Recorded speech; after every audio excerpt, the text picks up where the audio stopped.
हाँ जी, यहाँ पे आया है लफ्ज़ अल्लाह। ये क्या लिखा हुआ है? अल्लाह लिखा हुआ है। ठीक है, तो लफ्ज़ अल्लाह को जब भी हमने पढ़ना है, पढ़ने से पहले उससे पिछले हरफ को देखना है। लफ्ज़ अल्लाह को जब भी हमने पढ़ना है, सबसे पहले हमने पीछे देखना है, क्योंकि लफ्ज़ अल्लाह जब भी हमने पढ़ना है, अगर उससे पहले हरफ पे ज़बर आ जाए, जैसे कि वाव के ऊपर ज़बर है, या पेश आ जाए, तब ज़बर और पेश की एक बात है। अगर लफ्ज़ अल्लाह से पहले ज़ेर हो तो उसकी एक बात है। लफ्ज़ अल्लाह से पहले ज़बर या पेश आ जाए तो लफ्ज़ अल्लाह को पुर यानी कि मोटा करके पढ़ते हैं। अगर लफ्ज़ अल्लाह से पहले ज़ेर आ जाए, लफ्ज़ अल्लाह से पहले ज़ेर आ जाए तो फिर लफ्ज़ अल्लाह को बारीक करके पढ़ना होता है। अब लफ्ज़ अल्लाह से पहले वाओ है तो उसके ऊपर लगी हुई है ज़बर, तो अब हमने लफ्ज़ अल्लाह को मोटा करना है, तो कैसे पढ़ेंगे? लाम खड़ी ज़बल्लो। ठीक है, पहले हमने वाओ को लाम से मिला लिया है। ठीक है, वो आपने मुकम्मल सबक जब देखेंगे तो आपको पता चल जाएगा। ठीक है, वल्लो, ये है लफ्ज़ अल्लाह का पुर वाली आवाज़, लफ्ज़ अल्लाह की पुर यानी मोटी वाली आवाज़। वल्लो, जब भी लफ्ज़ अल्लाह से पहले ज़बर या पेश हो तो आपने वल्ला बिल्कुल नहीं करना, ला बिल्कुल नहीं कहना।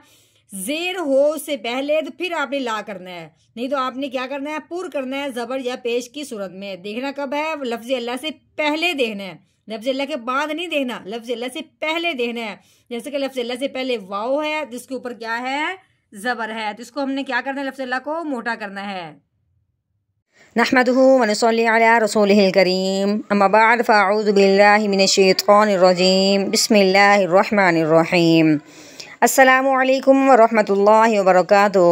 उम्मीद है आप सब खैरियत से होंगे। इंशाल्लाह जहाँ होंगे ईमान और सेहत की नेमत से माला माल होंगे। हाँ जी, तो आगाज़ करते हैं हम अपने आज के सबक का दुआओं के साथ। तो चलिए शुरू करते हैं।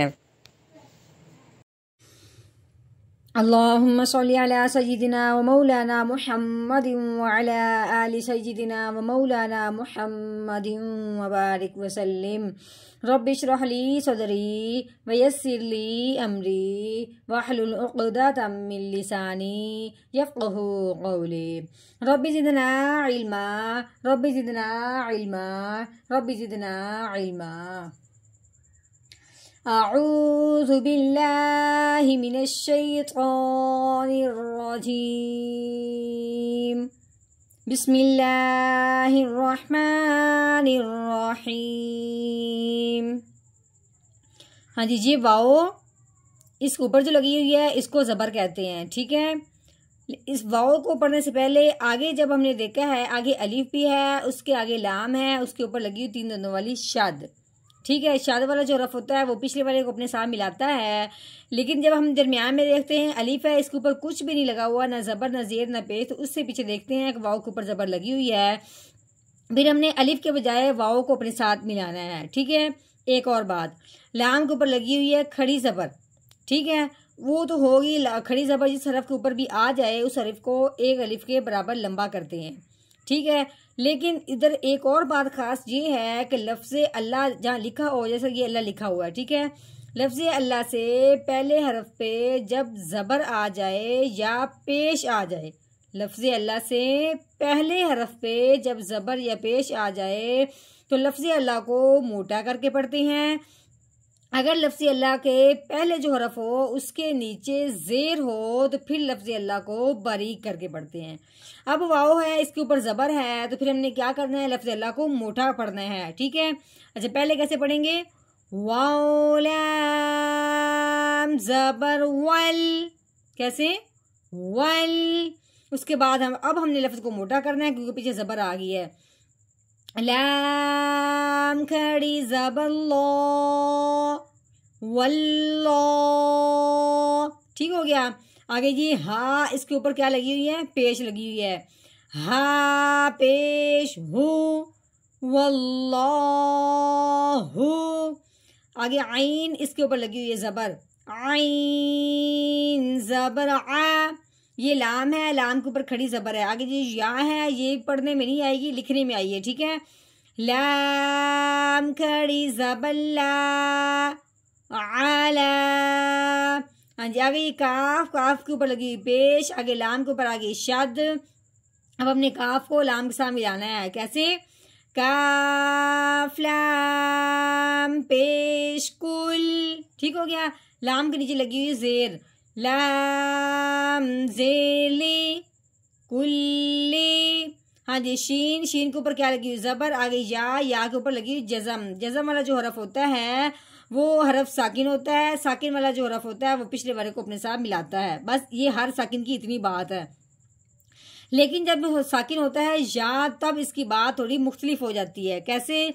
कि या साकिन हो और उससे पहले अगर आ जाए जबर, या साकिन हो उससे पहले हरफ पे जबर आ जाए तो वो पहले हरफ उसके साथ मिलते हुए नरमी से पढ़ा जाता है, खींच के बिल्कुल नहीं पढ़ा जाता, क्योंकि उसका नाम क्या होता है? लीन। लीन का मतलब यही है कि लफ्ज़ को नरमी से पढ़ना, खींच के हरगिज नहीं पढ़ना। तो कैसे पढ़ेंगे? शीन या ज़बर शई। कैसे? शई। हाँ जी, आगे हमजा के नीचे आ गई है तनवीन। तनवीन किसे कहते हैं? दो जबर हों या दो जेर हों या दो पेश हों, उसका नाम होता है तनवीन। ठीक है, यहाँ पे दो जेर हैं तो ये तनवीन हुई। तनवीन को पढ़ने से पहले अगले हरफ को जरूर देखते हैं, क्योंकि तनवीन के बाद हरूफ हल्की आ जाए तो तनवीन पे गुना नहीं करते हैं। अगर हरूफ हल्की ना आए फिर तनवीन पे गुना करते हैं। अब यहाँ जब हमने देखा तो ये शीन हरूफ हल्की में से नहीं है, इसलिए हमने तनवीन पे गुना करना है। वो भी कौन सा?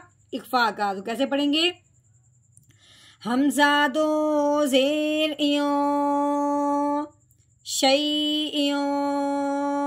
हाँ जी, आगे देखते हैं। ये शीन है, शीन के ऊपर लगी हुई जबर। ठीक है, शीन जबर शाह। हा दो आंखों वाली है, मोटी हा है, इसको हा की हलक की गहराई से निकालना है। आगे या है, या के नीचे आ गई है जज़म। या के ऊपर क्या है? जज़म है, तो या साकिन हो गया। या साकिन से पहले हरफ के नीचे जब जेर आ जाए तो साकिन हरफ वो पिछले वाले कपड़े साथ मिलाता तो है ही, लेकिन जब या साकिन हो उससे पहले जेर हो तो वो मिलने के साथ साथ एक अलिफ के बराबर लंबा भी होता है। तो कैसे पढ़ेंगे? हा या जेर ही शाही। ठीक हो गया। दाल के ऊपर आ गई तनवीन, यहाँ पे वक़फ़ हो रहा है, हमने यहाँ पे गुना नहीं करना। तो कैसे पढ़ेंगे? दाल दो पेश दुन शाहीदुन। हाँ जी, आगे वक़फ़ आ गया। वक़फ़ सूरत में हमने दाल को साकिन कर देना है, क्योंकि वक़फ़ सूरत में जो आखिर वाला हरफ होता है उसको साकिन कर देते हैं। तो साकिन हरफ जब दाल है तो दाल जब साकिन होता है तो इसको हिला के पढ़ते हैं। क्यों? क्योंकि दाल रुफ़े कलकला में से है। रुफ़े कलकला के ऊपर जब ये जज़म आ जाती है इस तरह की, या रुफ़े कलकला वक़फ़ की सूरत में साकिन होता है, फिर इसको क्या करते हैं? हिला के पढ़ते हैं। तो कैसे पढ़ेंगे?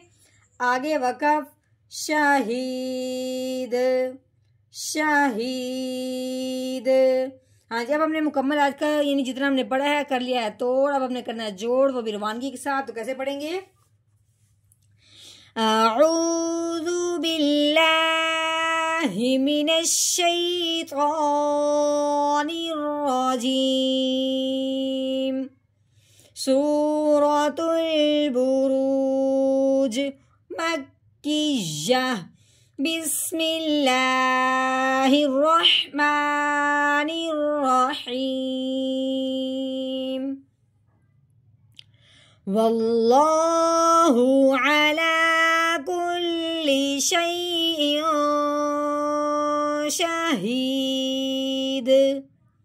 वल्लाहु अला कुल्ली शैइन शहीद।